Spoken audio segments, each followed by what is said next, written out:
예, 이제 기독교 윤리학에서 마지막 12강의를 진행할 텐데요. 12강에서는 여러 가지 생명 의료 윤리에 대해서 살펴보도록 하겠습니다. 음,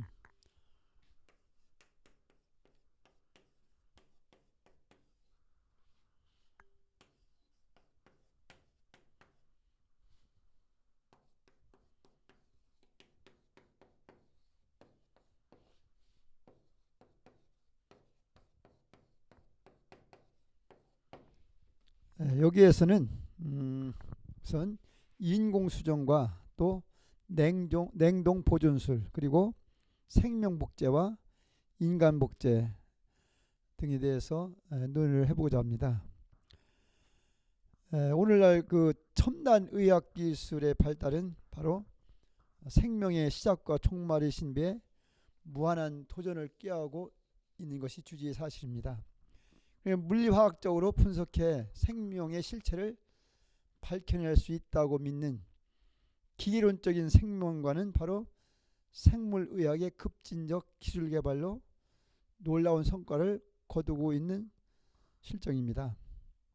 안락사나 또 임신 중절 같은 생명 저지 기술을 비롯해서 장기 이식이나 유전자 조작은 물론 생명 창조의 기술로 인공수정과 시험관 아기를 탄생시키려고 하고 있습니다. 그 다음에 인위적인 생명 개조와 인공 합성까지 그리고 인간 복제까지 내다보게 된 것입니다. 자, 그럼 제일 먼저 인공 수정에 대해서 논의를 해보고자 합니다. 인공 수정.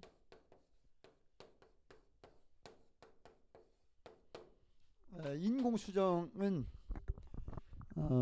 한마디로 그 남녀가 이제 결혼해서 결합해서 자연적인 그런 그 임신을 하는 것이 아니라 바로 인공적으로 이렇게 수정을 해서 이제 아기를 갖는 경우를 말하는데요. 바로 이것이 결국은 우리 기독교 입장에서 합당한 것이냐 하는 것에 대해서 의문점을 갖지 않을 수가 없습니다. 과연 혼인과 출산에 대한 하나님의 뜻이 무엇인가? 왜 남녀가 결합해서 함께 살도록 하나님께서 하셨는가에 대해서 생각해 보아야 될 것입니다. 하나님께서 우리 인간에게 보여주신 그러한 문화 명령을 잘 수행해서 이 땅 위에서 하나님께서 원하시는 문화가 이루어지게 하려는 것이 바로 하나님의 뜻인데, 그것을 완수하도록 하기 위해서 둘이 힘을 모아 그 사명을 완수할 수 있도록 하기 위해서 혼인을 하여 살아가도록 그렇게 하나님께서 허락하셨던 것입니다. 그리고 주어진 사명을 수행하는 과정의 일부로서 생육하고 번성하여 땅에 충만해진 일도 사람을 만드신 하나님의 그 구주 속에서 이룰 수 있습니다. 그러니까 출산은 바로 문화명령 수행의 일부이고 또는 이것은 혼인의 목적 중 한 부분임을 알 수가 있습니다. 이것들은 하나님과 정상적인 관계에 있던 창조 본래의 상태에서 나타난 현상인데, 정상적인 관계에서 이탈한 후에 창세기 3장에서 가시와 엉겅퀴로 나타낸 복잡한 문제가 대두되게 된 것이죠. 불임 문제도 바로 그런 구조하에서 인간 세계에 나타났다고 볼 수 있습니다. 혼인제도를 내신 주님의 뜻은 뭐냐? 바로 혼인을 통해서 합력하여 하나님의 문화 사명을 잘 감당하도록 하기 위함이었습니다. 불임의 그런 상황에 처하게 되면 혼인의 두 번째 목적인 아이를 낳고 이 땅에 충만해지는 것을 하지 못한다 하더라도 혼인의 기본적인 목적이 성취되지 못하는 것도 아니며 주님의 문화 사명도 이루어지지 않는 것이 아님을 깨달아야 합니다. 그러니까 고의적인 출산 기피는 하나님의 뜻을 무시하는 그런 처사가 될 수 있다는 것이죠. 자, 인공수정에는 몇 가지 방법이 있는데, 첫째는 남편에 의한 인공수정과 또 제공자에 의한 인공수정이 있습니다. 불임자는 치료를 통해서 불임을 면할 수 있으면 치료를 받고, 정상인 관계로 수정이 안 되는 경우에는 인공수정의 방법을 이용할 수도 있는 것이죠. 남편에 의한 인공수정은 하나님의 생명을 증식시키라는 명령을 완수하는 데 필요합니다. 또 남편이 아닌 다른 사람에 의한 인공수정은 분명히 몇 가지 문제점을 안고 있습니다. 즉 어떻게 보면 간접 간통이라는 주장이 있습니다. 그런데 이것은 성행위도 없고 또 성욕도 수반되지 않았기 때문에 설득력이 없다고 볼 수 있지요. 또한 임신이 부부 사이의 성교의 부산문이 아니라고 해서 부부가 한 몸이 아니라는 법은 없습니다. 한 몸이라는 말은 결혼 생활에서의 애정을 나타내는 말이지 꼭 성교만을 가리키는 말은 아니기 때문입니다. 그 다음에 대리모가 있는데, 대리모란 뭐냐? 자궁을 고용하는 것을 뜻합니다. 즉 인공수정과 정반대의 개념이죠. 양자 이방과 어떻게 보면 흡사하다고 볼 수 있습니다. 이건 역시 도덕적으로는 그렇게 큰 문제가 되지 않으나 인간 감정이 관련되어 있으므로 윤리적으로 본다면은 양자 입양이 더 현명한 방법이 될 수가 있을 것입니다. 대리모는 잘못이라는 사실이죠. 아내를 빌리거나 고용해서는 안 되듯 어머니를 빌리거나 고용해서는 안 된다는 뜻입니다.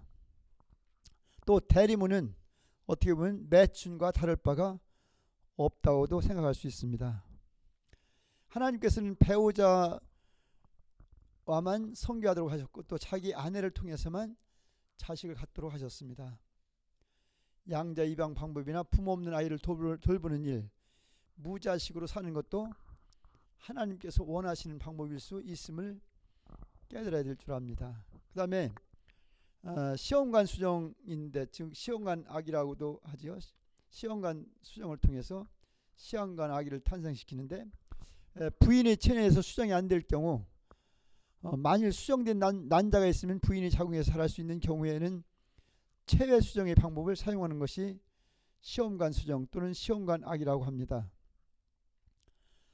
시험관 수정은 가능하지만 시험관 수정을 해서까지 아기를 가져야 하는가 하는 문제는 남습니다. 분명히 인공수정이 허용될 수 있다 하더라도 기독교의 관점에서 시험관 수정은 많은 태아들을 낭비할 수밖에 없다는 그런 문제점을 안고 있는 것이 사실입니다. 그러면은 인공수정의 논쟁점에 대해서 살펴보도록 하겠습니다. 자, 첫 번째로 인공수정이라는 말 그대로 인공적으로 수정하는 의료행위를 가리킵니다. 수태의 과정에 사람의 손이 가는 것이죠. 문제는 신비해야 할 생명의 탄생 과정에 사람이 끼어든다는 점입니다. 원래는 인공수정은 아이를 갖지 못한 부부에게 아이를 갖게 해주는 그러한 복음으로 시작되었습니다. 의료기술의 발달로 유전자공학과는 달리 무슨 유전자를 조작하는 것이 아니라 수태를 돕는 측면이 크다고 볼 수 있습니다. 물론 이것이 불임이라고 하는 자연의 결순을 해결하여 자연을 돕는 것인가 아니면 사람이 생명을 주도하는 것인가 하는 논란이 있을 수 있으나 여하튼 인공수정을 하면 유전자 조작은 포함되지 않습니다. 인공수정에는 크게 두 가지가 있는데 바로 부부간의 인공수정이 있고 제3자의 인공수정이 있습니다. 부부간의 인공수정은 남편의 정제에 의한 인공수정을 하여서 바로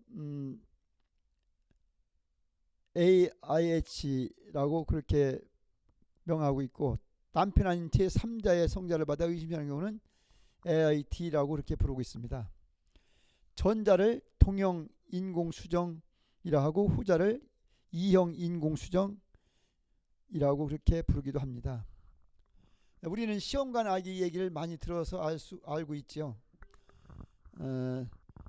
영국에서 최초로 성공한 시험관 아기는 바로 통영 인공수정의 경우였습니다. 부인의 난관에 문제가 있을 때 아내의 난자와 남편의 정자를 시험관 수정이라 하여 따로 IVF라고 이렇게 부르기도 했습니다. 그러니까 남편의 정액에 정자수가 모자랄 경우 정액을 모아서 아내의 자궁에 주입하는 것도 통영인공수정에 해당됩니다. 사실 이 경우는 체외 수정이 아니라 체내 수정인 셈입니다. 한편 남편의 정액에 문제가 있어서 임신 불능일 때 정자은행에서 제3자의 정액을 구해 임신하는 방법이 바로 이형 인공수정이지요. 물론 이 방법에도 정액을 여자의 자궁에 주입하는 방식과 시험관에 수정시켜 이식하는 방법이 있을 수가 있습니다. 어쨌든 이 인공수정은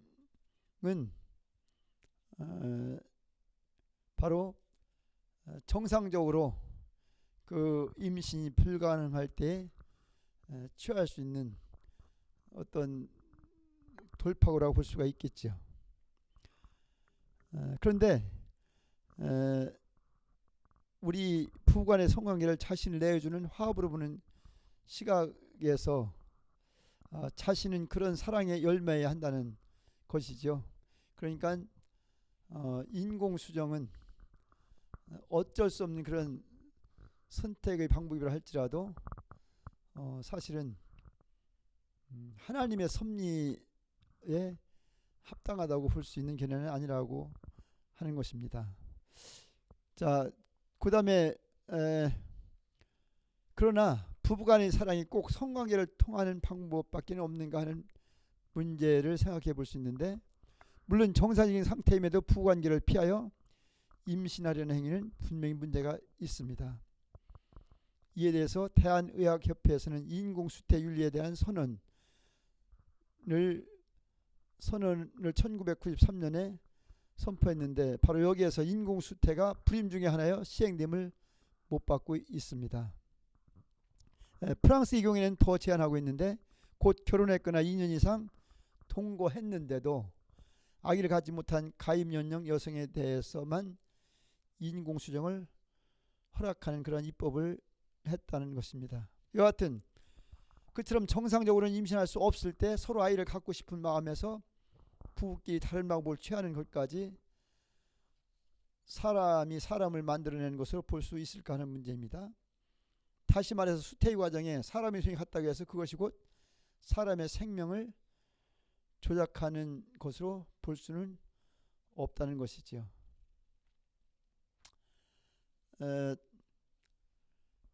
그러니까 사람의 사랑은 때로는 성기를 통한 임신한 자연스러운 교제의 방법을 넘어 진행될 수도 있다는 것입니다. 그 경우는 생명의 신비를 해치는 것이 아니라 오히려 높인다는 그러한 뜻을 갖고 있습니다. 다만 자연의 방법으로 임신할 수 있으면서도 인공수정을 택할 때에 그때는 생명을 모독하는 일이 될 수 있을 것입니다. 물론 통영 인공수정에 대해서 전혀 문제의 소지가 없는 것은 아닙니다. 시험관 아기의 경우 몇 개의 난자를 채집하여 수정시킨 후 그 몇 개의 폐하 또는 폐자를 이식하게 됩니다. 그런데 수태의 확률을 높이기 위해서인 것이죠. 단 하나의 난자와 정자를 수정시켜 착용해 이식하는 것이 아니라 여러 개를 그렇게 하다 보니까 그 과정에 태반에 안착하지 못하는 폐하들은 유실된다는 것이죠. 인공수정이 그리 쉽게 성공하는 시술이 아니고 따라서 성공의 확률을 높이기 위해서 그렇게 하는 것입니다.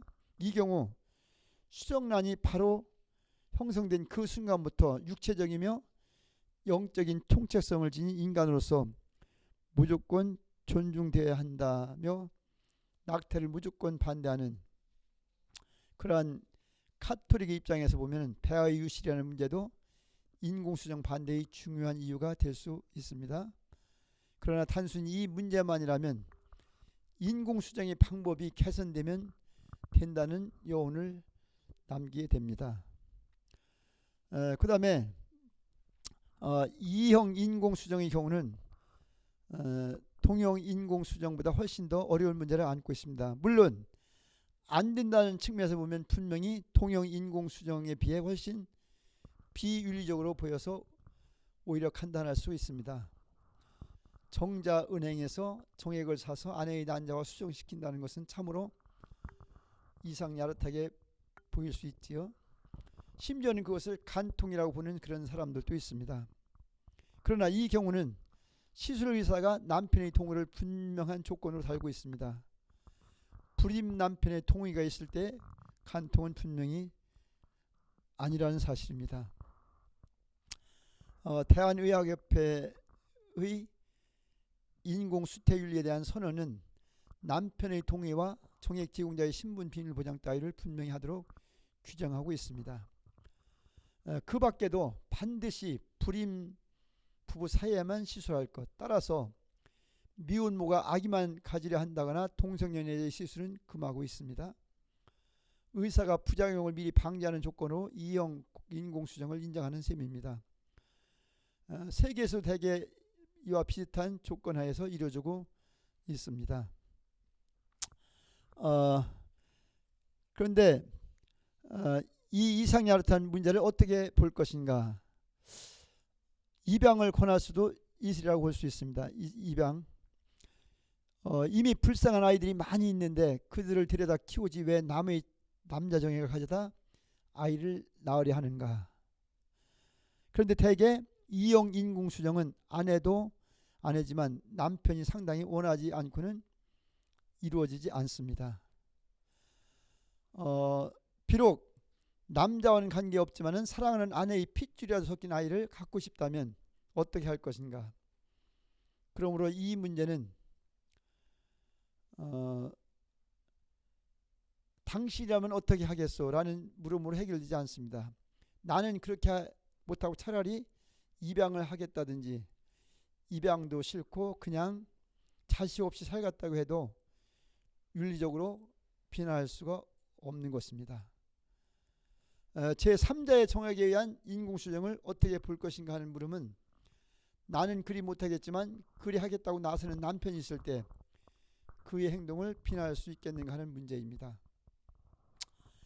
입양의 경우는 전혀 다른 핏줄이지만은 인공수정을 하면 그래도 남편과는 상관이 없지만 아내의 핏줄은 섞이지 않았는가? 그 경우 자식은 아내와 남편의 육체와 전혀 관계없이 오로지 영적인 사랑의 열매가 된다는 것이죠. 자연에서 자식은 반드시 그 씨앗이 된 암꽃과 숲꽃의 자식이지만 사람의 자식은 이렇게 해서 그 뿌리와 관계없이 자식이 될 수 있는 것입니다. 그러므로 이 문제는 한 사회의 분위기에 따라서 상당히 다른 견해에 다다를 수가 있는 문제입니다. 뿌리에 집착을 하는 그런 사회에서는 어디 출신을 유별나게 따지는 그런 사회에서는 이런 인공수정의 경우 주위에서 알기만 하면은 어떻습니까? 수군수군대고 흉을 볼 것은 당연할 것입니다. 윤리적으로 용납되기 힘들 것입니다. 그런 사회에서는 입양마저 주위의 눈총에 견디기 어려울 것입니다. 그러나 뿌리보다는 그 사람을 있는 그대로 존중할 줄 아는 사회에서도 그렇게 인정하듯이 제3자의 인공수정도 그리 크게 문제되지는 않을 것입니다. 윤리의식이란 뭐냐? 사회의 산물이므로 사회에 따라 그만큼 다를 수가 있다는 사실이죠. 한편 정자은행이 있다 해서 우생학적으로 우월한 인간을 대량 생산하는 문제와는 거리가 멀다고 볼 수가 있는 것입니다. 그 다음에는 두 번째로 냉동 보존술에 대해서 해보자 합니다. 냉동 보존술.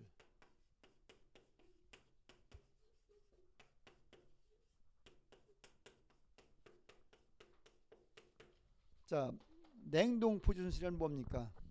언젠가는 소생시킬 수 있을 것이라는 그러한 희망을 갖고 사망한 사람을 장례 치르지 않고 냉동시키는 것을 말하는 것이죠. 생명 연장 수단의 한 방법입니다. 현재 치료 불가능한 질병으로 사망한 사람들을 위해서 이용되고 있습니다. 냉동 보존술은 가능하냐의 문제보다 실시해야 하는가의 문제가 더 큽니다. 우리 기독교에서는 부정적입니다. 냉동 보존술로 인간의 생명을 대체할 수 있다는 증거가 없기 때문이고, 또 신체가 생물학적으로 소생하더라도 신체를 갖고 있던 사람이 되돌아올 것이라는 증거도 없기 때문입니다. 성경은 사람이 신체를 떠날 때 하나님이 사람을 신체로 되돌려 보낼 수 있으며 부활도 이런 방식으로 일어남을 지적하고 있습니다. 냉동 보존술의 궁극적인 목적은 죽을 수밖에 없는 인간 운명을 회피하는 데 있습니다. 그러나 성경은 하나님이 죽음을 명령으로 정하셨고 우리의 생명의 한계를 두었다는 것입니다. 죽음을 회피하려 한다거나 부정하려는 것은 하나님의 의지에 반하는 행위입니다. 그렇기 때문에 우리는 생명의 한계와 죽음의 가능성을 회피하라는 그런 헛된 노력을 기울여서는 안 된다는 것이지요. 하나님께서 보내주신 생명, 하나님께서 부르시면 가는 것이 마땅하지, 그러한 어떤 기술을 통해서 생명을 연장시키려고 하는 그런 방법은 하나님의 뜻에 반한다는 사실을 우리는 분명히 깨달아야 될 줄 압니다. 그 다음에는 생명복제에 대해서 살펴보도록 하겠습니다. 세 번째로 생명복제.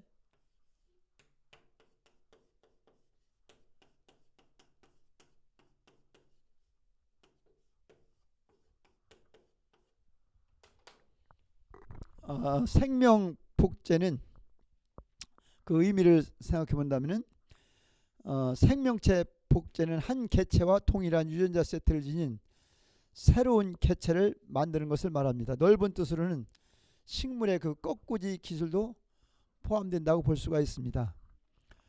이런 유형의 복제는 자연계에서 광범위하게 일어나고 있는데요. 당구 같은 일부 식물의 뿌리 세포를 채취해서 영양분이 들어있는 배양액에서 배양해서 세포 덩어리까지 키운 다음 다시 완전한 식물로 재배할 수가 있습니다. 이와 같은 방법으로 배양기에서 동물의 세포를 배양하는 것도 복제에 해당된다고 보는 것이죠. 현재 인간의 세포주를 포함하여 살아있는 세포를 배양하는 연구는 여러 가지 목적으로 전 세계에서 행해지고 있습니다. 개체, 특히 동물의 개체를 만들 목적으로 수정란 혹은 체세포를 이용하는 기술이 문제가 되고 있습니다. 생명체 복제라 하면 주로 동물의 개체 복제를 의미하는 것입니다. 그러면 생명체 복제의 역사에 대해서 살펴본다면 최근까지 동물의 개체 발생은 암수 생식세포 간의 수정에 의해서만 가능한 것으로 알려졌는데 1950년대 개구리 수정란의 핵을 개구리 난제에 다시 이식하려는 시도가 있었고 52년에는 킹과 브릭스에 의해서 개구리의 체세포 핵을 다른 수정란에 이식하는 핵치환 기술이 성공을 거두게 됩니다. 그리고 53년에 왁슨과 크릭의 염색체 이중 나선 구조 발견으로 유전 메커니즘을 규명할 수 있게 됩니다. 그리고 1970년대에는 존 거든이 개구리 수정란의 핵을 다른 개구리 남자 이식시켜 올챙이까지 키우는데 성공을 합니다. 1983년 맥그라스와 솔터가 즉 생쥐의 1세 포기 수정란의 전핵을 치환해서 새끼를 얻는데 성공을 하게 됩니다. 그리고 이후에 체세포 및 이세포기 이후의 수정란 활구를 이용한 동물에서의 핵이식 연구가 가속화되게 되는데요. 윌라드슨이 1986년 면양에서 8-16세포기 수정란의 활구, 수정란의 난활에 의해 생긴 미분화된 세포를 공유핵으로 해서 첫 새끼를 얻게 되고, 소, 토끼 등에서도 같은 결과를 얻을 수 있었지만 체세포를 공유핵으로 한 복제는 불가능한 것으로 생각했습니다. 그러다가 1997년 웰모트가 양의 유전세포를 공유핵으로 해서 새끼를 얻는 데 성공함으로써 체세포 복제의 길이 열리게 됩니다. 그러면 영장류의 복제로는 1996년 미국의 그 울포가 태아세포를 공유핵으로 원숭이를 복제하는 데 성공하였으며, 최근 미국의 재론사에서 인간이 체세포를 이용한 수정란을 폐하하는 단계까지 키우는데 성공을 했습니다. 그러면 복제 방법은 어떤 것이 있느냐? 일란성 쌍둥이가 있습니다. 즉 암컷의 난자와 수컷의 정자가 결합하면 수정란으로 되는데, 이 수정란은 그 안에서 1세포기에서 2세포기로, 그 다음에 4세포기로 8, 16, 32, 64와 같은 나날이 이루어지게 됩니다. 이때 어떤 이유에서 하나의 수정란으로부터 두 개의 수정란으로 분리되고 암컷의 뱃속에서 태아로 자라나 임신을 거쳐 쌍둥이로 세상에 태어나게 됩니다. 이것이 바로 일란성 쌍둥이가 되는 것이죠. 그 다음에 두 번째로는 수정란 활구 분리법이 있는데, 수정란이 4세포기 또는 8세포기 등으로 발육되었을 때 현미경하에서 예리한 도구로 그것을 2등분 또는 4등분 하거나, 그 수정란 속에 들어있는 활구들을 효소를 이용하거나 또는 물리적으로 각각 떼어내서 이를 체외 배양시켜서 정상적으로 발육되었을 때 대류모에 그것을 이식하여 임신시키면 후에 동일한 유전형리를 지닌 몇 마리의 동물이 태어나게 됩니다. 이 방법은 생쥐 등 실험동물에서 학문 연구수단으로 오래전부터 행해져 오고 있습니다. 또 양이나 염소 등 가축에서도 실험적으로 이루어지고 있는 실태입니다. 그 다음에 세 번째로는 생식세포 핵이식법이 있습니다. 난자와 정자의 수정란이란 생식세포의 결정체가 되고 이어 난분할이 이루어집니다. 이 수정란을 16세포기 또는 32세포기 등의 단계에서 체외로 채취하여 단백질 분해 효소를 이용해서 외막인 투명대를 제거하고 각 활구의 결합을 이완시키면 동일한 유전 정보를 지닌 16개 또는 32개의 핵을 분리할 수 있습니다. 도축된 소의 난소 또는 생존 소의 난소로부터 직접 채취한 난제에서 핵을 빼어내고 세포 활성화 과정을 거쳐서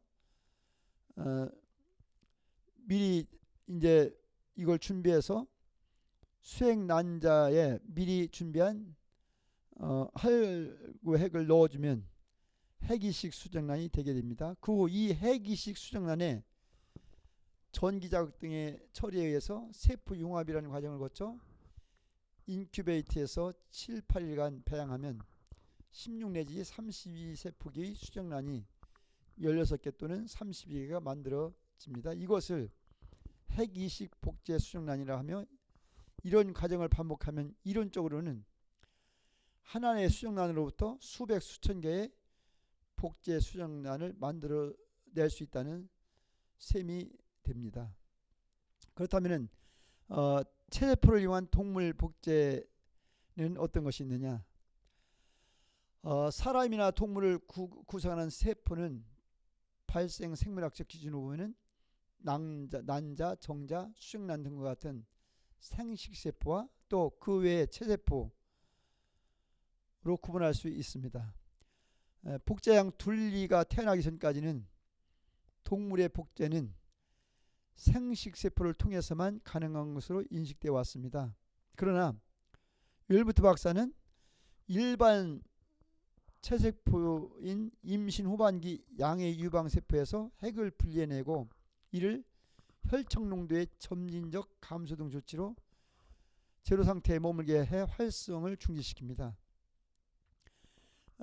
그래가지고 수액난자의 핵이식법에 의해 수정란으로 반류시키고 대리모에 임신시켜서 둘리가 탄생하게 된 것입니다. 이 기술의 핵심은 이미 전능 또는 다능의 단계를 지난 체세포를 제로 단계에서 분열을 중지시키고 수난자의 세포주기에 일치시켜서 세포융합에서 체외 배양, 그 다음에 전능성이 확보된 수정란으로서의 재생산 등에 있습니다.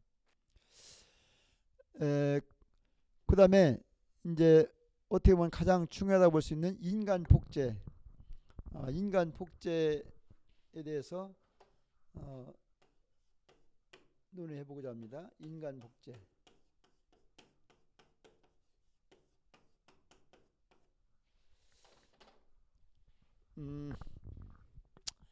인간 복제란 무엇을 의미하는 것일까요? 인간 복제. 첫째로 추상적 의미의 인간 복제가 있습니다. 추상적 의미에서의 인간 복제는 어떤 인간과 모든 면, 즉 유전형질 뿐 아니라 외모나 성격, 감정, 취미, 능력, 기억 등이 똑같은 인간을 만드는 것을 의미합니다. 그러니까 예로부터 우리나라 그 설화에 나오는 옹구집이나 또는 소설 속의 그 홍길동, 또 서유기의 손오공 등이 이에 해당한다고 볼 수 있죠. 자기 자신과 똑같은 그러한 존재가 있을지도 모른다는 생각은 사람들에게 일종의 정체성 위기를 일으킵니다. 대부분의 사람들이 인간 복제라는 말에 대해 우선 심정적인 거부감을 느끼는 것은 바로 이에 기인합니다. 내가 과연 누구인지 그러한 혼란스러운 상황을 초래하기 때문이죠. 자, 현재 문제가 되고 있는 인간 복제는 바로 생물학적인 인간 복제, 즉 한 개체와 유전적으로 동일한 또 다른 개체를 만드는 것을 의미하고 있습니다. 여기에서 개체라면 한 개인 혹은 배아가 될 수 있으며 그에 따라 각기 다른 의미를 가지고 있습니다. 그 다음에 인간 개체 복제란 뭐냐? 인간 개체 복제는 한 인간과 유전적으로 동일한 다른 인간을 만드는 방법입니다. 여기에는 크게 수정란 분할과 그 다음에 체세포 이식이 있습니다. 즉 두 가지 기술이 있습니다.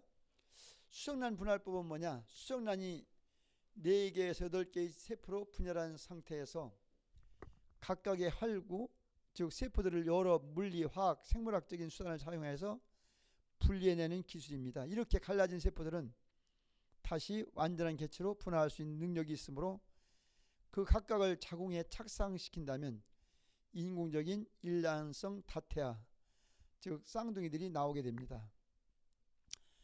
체세포핵 이식법은 복제양 둘리를 만드는데 사용된 것과 마찬가지로 성체의 그 체세포를 이용하는 방법입니다. 즉 성체의 체세포핵을 분리해내어 여러 가지 처리를 거쳐서 재프로그래밍 시킨 후에 수액세포질, 사람 혹은 다른 동물의 난자와 수정시켜 새로 분화하게 만드는 방법입니다. 이 수정란을 자궁에 착상시킨다면 핵을 떼어낸 성체와 유전적으로 동일한 새로운 아기가 탄생되게 되는 것이죠. 그 다음에 인간 배아 복제에 대해서 살펴보겠습니다. 인간 배아 복제는 인간 개체 복제와 기술적으로는 동일하지만 그 목적이 개체를 얻으려는 것이 아니라 완전히 분화되기 전의 배아기관 세포를 얻거나 그에 이르기까지의 과정을 연구하려는 것입니다. 일반적인 그 발생학의 관점에 의하면 인간의 수정란은 수정 후 약 14일에 원시선이 나타나면서 배아 단계로 들어가게 됩니다. 이때부터 8주까지는 각종 기관이 형성되는데 이 시기를 배아기라고 부릅니다. 그 이후로는 이미 형성된 기관과 신체 부위가 자라는 태아기로 넘어가는데 이 배아의 형성 과정은 임상의학과 또 기초생물학의 발전에 매우 커다란 의미가 있기 때문에 많은 학자들이 여기에 관심을 보이고 있고, 또 폐하기관 세포는 알츠하이머나 당뇨병 등 여러 질환을 치료하는데 사용될 수가 있습니다. 그 다음에 장기 복제에 대해서 말씀드리겠습니다. 자, 한 개의 세포를 이용해서 그 세포가 원래 속해 있던 전체 장기를 복제하려는 것은 아직은 꿈에 불과하지만 세포의 역분화 과정이 완전히 이해된다면 불가능한 일이 아닐 수도 있습니다. 즉 근육이나 연골, 피부 같은 조직을 체외에서 배양해서 이를 필요로 하는 환자에게 이식하려는 연구는 현재 진행 중입니다. 최근에 성공한 사람 귀 모양의 연골 세포를 쥐에게서 배양한 실험 등이 이에 속한다고 볼 수 있는데, 이런 연구에서는 수정란을 사용하지 않으므로 심각한 윤리적인 문제는 제기되지 않고 있습니다. 그렇다면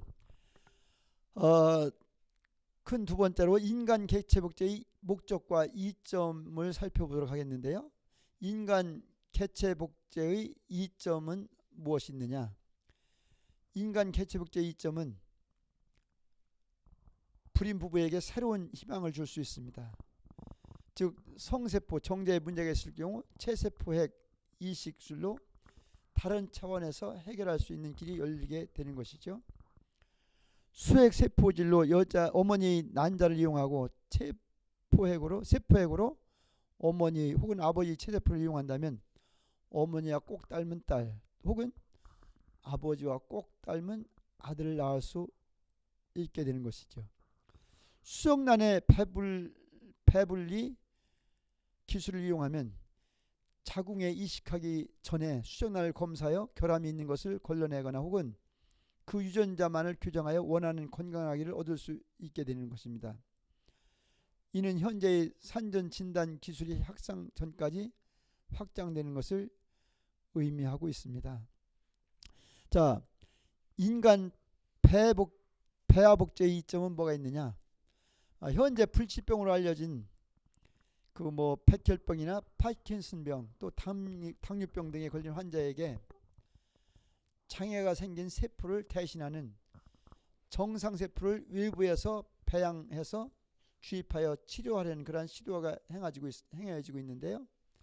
하지만 면역학적 거부 반응의 문제로 정상세포는 폐하기관 세포로부터 얻은 것을 사용합니다. 이 단계의 세포는 아직 면역 반응을 일으킬 만큼 성숙하지 않았기 때문이죠. 그러나 인간 폐하 복제 연구를 통하여 인간 세포가 난자 없이도 재프로그래밍 되는 과정을 이해하게 되면 환자 자신의 세포를 역분화시켜 사용할 수 있으므로 면역학적 거부 반응의 문제나 폐하 세포를 사용하는 데 대한 윤리적인 문제를 줄일 수가 있게 되는 것입니다. 아울러 이 과정을 안전하게 이해하게 된다면 심지어는 손상된 장기나 신체 부분을 세포 하나로부터 재생시킬 수 있다는 그러한 기대도 할 수 있게 되었습니다.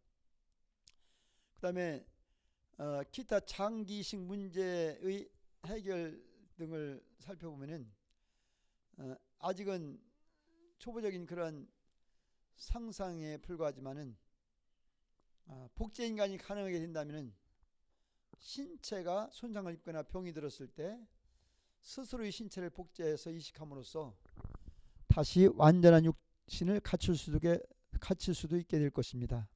어떤 의미에서 인간이 영생할 수도 있다는 의미이며 때문에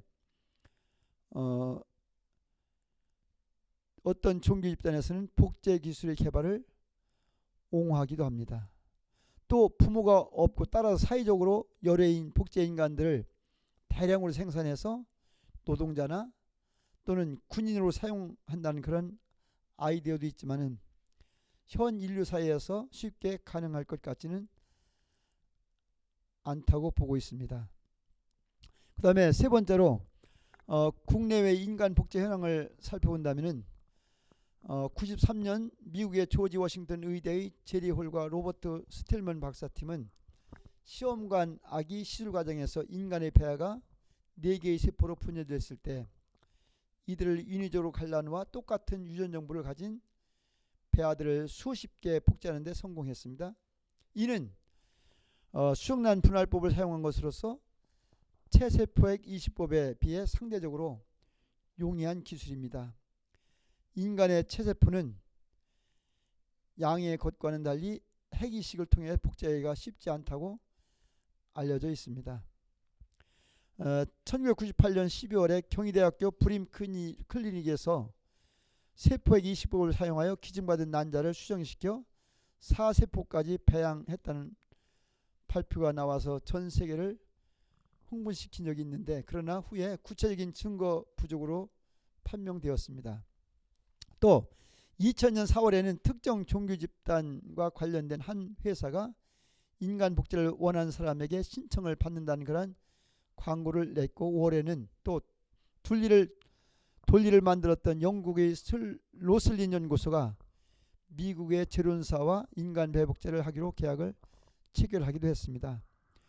또 6월에는 미국의 제론사가 난치병 치료 연구를 목적으로 인간 배를 복제했다고 그렇게 발표를 하였고, 미국의 고동세포 연구소 연구진이 성인 남성의 체세포핵과 암수의 난자를 이용하여 인간 배아를 복제하는 데 성공했다고 그렇게 발표를 한 적이 있습니다. 그러나 아직까지는 인간 개체 복제 기술로 아기가 태어나지 않았지만 이전의 장애들이 점차 극복되기 때문에 조만간 가능해지지 않을까 하는 그러한 예측도 해보고 있습니다. 그렇다면 이제 네 번째로 인간 복제의 장단점을 살펴본다면, 윤리적인 측면에서 일단은 반대하는데, 그 이유는 인간의 존엄성 경시 풍조 때문입니다. 그러나 또 찬성한다는 입장에서는 인간의 생명 연장과 과학의 발달을 증거로 들고 있습니다. 그 다음에 종교적인 측면에서는 어떠냐? 종교적인 측면에서의 반대는 찬성보다는 규제가 필요하다는 입장이고, 장점으로는 인간의 유전 능력의 개량, 또 동성애 부부도 자녀를 낳을 수 있다는 것, 또 식량 문제를 해결할 수 있다는 점이고, 단점은 신의 질서를 파괴한다는 점과 인간의 존엄성 파기, 그 다음에 유전공화로 조작된 우성 인간이 출현할 수 있다는 점이 단점으로 그렇게 제시되고 있는 것입니다. 자, 인간 복제가 인간에게 미치는 영향은 성행위가 인간 탄생에 중요한 역할을 하지 않는다는 사실이고, 또 완벽한 진리란 없다는 그러한 사실을 나타내 보이고 있는 것입니다. 그 다음에 인간 복제에 대해 소환되는 문제들이 여러 가지 있는데요. 우선 종교윤리적인 문제가 있습니다. 생명은 인간을 창조하고 인간의 생명을 관장하는 창조주 하나님의 고유한 영역임이 틀림없죠. 그러므로 인간 생명을 인위적으로 조작하는 행위는 하나님에 대한 모독이며 또 도전입니다. 이는 우주의 질서를 거역하고 파괴하는 행위로 생태 파괴를 비롯한 엄청난 후유증을 낳게 될 것은 당연한 것입니다. 윤리적으로도 인간 복제는 인간의 존엄성을 대단히 훼손하는 것입니다. 인간의 존엄성이 그 생명과 인격은 절대적으로 고유하며 전 우주에서 유일한 것이라는 사실에 기반을 두는데, 인간 복제는 이를 근본에서부터 뒤흔드는 것입니다. 물론 복제 인간이 원래의 힘과 똑같지 않다는 반론도 가능하지만, 신성한 인간의 생명을 인간이 조작한다는 사실 그 자체가 인간의 존엄성을 훼손하는 것입니다. 아울러 인간 복제 연구 및 시술 과정에서 수많은 수정란이나 폐하가 희생될 것이 뻔하므로 이것 또한 인간 생명의 존엄성에 반하는 것입니다. 그 다음에 두 번째로는 법률적인 문제가 있습니다. 현행 법률성의 가장 큰 문제는 혈연과 가족 공동체에 기반을 둔 법리가 모든 혼란에 빠진다는 사실입니다. 복제된 인간의 법률적 지위를 어떻게 볼 것인가? 아버지의 복제 인간은 내게 형제인가? 또는 작은 아버지인가? 혹은 아무것도 아닌가? 이는 혼인과 가족제도에 기반을 둔 현행 법률로는 결코 해결할 수 없으며, 또 유산 상속과 또 친족제도와 관련된 모든 법률까지 미치게 되는 것이죠. 또 헌법에 보장된 인간의 자유와 평등권은 인간 종의 단일성과 균질성을 전제로 한 것으로 복제인간이 만일 등장한다면 이 또한 큰 혼란에 빠질 것임은 당연한 사실이죠. 아울러 모자보건법과 형법상의 낙태죄 등 임신 및 출산과 관련된 법규들도 아마 적용이 어려워질 것임이 기정사실입니다. 그 다음에 세 번째로 사회적인 문제가 있는데요. 인간 복제가 가능해진다면 현재 인류 사회의 근간을 이루는 결혼과 가족제도가 심각한 위기를 맞을 것이 뻔합니다. 친족관계가 혼란에 빠질 것은 물론이고 반드시 결혼을 하거나 남녀가 결합하지 않아도 아기를 가질 수 있기 때문에 다양한 형태의 가족이 등장하게 될 것이며 독신자나 동성애자 커플들도 부모가 될 수 있을 것입니다. 또 복제 기술을 통해서 부모가 되려는 이들은 가급적 우수한 유전 형질을 가진 아기를 낳으려 할 것이기 때문에 새로운 우상학적 차별과 그에 따른 사회 계급이 생겨날지도 모릅니다. 이런 상황은 심각한 사회 불안의 요소가 될 것입니다. 나아가서 인류 사회가 보통 인간 복제 인간의 두 부류로 보통 인간과 또 복제 인간 이렇게 두 부류로 분열될 가능성도 존재합니다. 또 전통적인 성 역할과 남녀 개념 역시 커다란 혼란 속에 빠지게 될 것입니다. 마지막으로 그 외 심각한 문제들이 있는데 먼저 첫 번째는 생명 현시 현상이 나타날 것입니다. 인간의 휴머니티가 인간을 기계로 취급하는 사상과 동물과 다름없다고 생각하는 주에 의해서 공격을 받고 있습니다. 유전병이나 장기 이식 실험의 증가로 생명 경시 풍조가 조장될 것이 예상되고 있는 실정이지요. 그 다음에 정체 위기입니다. 일란성 쌍생아를 하더라도 환경, 대림에 따라 다른 인격을 가지므로 복제인간이라 하더라도 꼭 같은 복제인간이 될 것을 염려하지 않아도 되나 심리적인 문제를 초래할 것입니다. 복제인간 자신이 어떻게 만들어졌는지를 물을 때에 자신은 독특한 존재가 아니라 누구를 본뜨기 위한 목적에서 만들어졌다는 것을 알았을 때에 이들이 느끼는 심리적인 문제는 매우 클 것은 당연한 사실이죠. 세 번째는 범죄 행위의 고동화입니다. 산업 스파이나 국제 테러, 사기 등에 이용되는 사람을 따로 복제해서 이용할 수도 있고 또 열등한 존재를 다양으로 복제해서 자신의 리더십을 올릴 수도 있고 산업 현장에 어려운 일에 그들을 이용할 수도 있다는 사실이죠. 그렇다면 기독교인의 대처 방안은 무엇이냐? 바로 하나님과 세상 문제에 민감해야 한다는 사실입니다. 세상이 어떻게 움직이고 있는지를 정확하게 파악하고 있어야 하고 우리의 기도도 세상의 문제에 대한 지식을 기초로 해서 세상의 고통에 대해서 구체적으로 기도해야 할 것입니다. 또 전문인 그리스도인으로서 유전공학이나 의료 분야, 보건행정 정책을 결정하는 정치인 등 전문인 크리스천들은 자신의 자랑을 위해서가 아니라 하나님과 세상 또 형제 자매를 위해서 정보와 지식 면에서 실력을 갖춰야 한다는 사실입니다. 1차적으로 관련 분야에 종사하는 그리스도인들이 실력을 갖추어 끊임없는 실험과 연구 그리고 지속적인 성령의 인도 가운데 지혜를 구해야 할 것입니다. 또 자기 분야에서 사회적인 공감대를 얻어낼 수 있어야 하며 이를 위해서 비그리스도인들로부터 신뢰를 쌓아야 하면 당연합니다. 섬기는 자세 또 인간 됨됨이 정직성에 있어서 비그리스도인의 모범이 되어야 공감대를 얻는 데 성공할 수 있을 것입니다. 세 번째로 기독교 공동체 노력을 통해서 이제 낙반연과 같은 연합체에서 이미 하고 있는 일인데 선언문을 발표한다든가 이런 노력들이 필요하다고 볼 수 있습니다. 특히 지교의 목회자들이 참 중요하다고 볼 수 있는데요. 연합체에서 목회자 홍보가 필요하고 목회자의 경우에 이 분야에 대한 전문적인 지식이 없을 때는 연합체의 도움을 구할 수도 있을 것입니다. 그 다음에 사회 전반적인 국민 여론의 형성을 해야 되는데 타종교 지도자들과의 연계도 생각해 볼 수가 있습니다. 물론 반대도 있을 수 있으나 인간 복제와 같은 문제는 모든 인간이 문제이므로 같이 연대할 수 있어야 할 것입니다. 또 대중매체의 활용은 점점 더 중요성을 더하고 있는데 이 대중매체의 활용도 적절히 이용해야 될 것입니다. 그리고 인간복제 금지의 법 제어까지 목적으로 해야 할 것입니다. 자, 이상으로 제 12강 여러 생명 의료 윤리에서 인공수정, 냉동보존술, 또 생명복제와 인간복제에서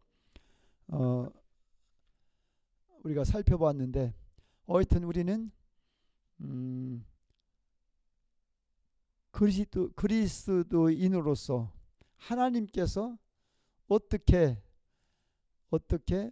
보실 것인가 하는 것을 늘 염두에 두면서 우리가 이 세상을 살아나간다면은 우리가 그리스도인으로서의 그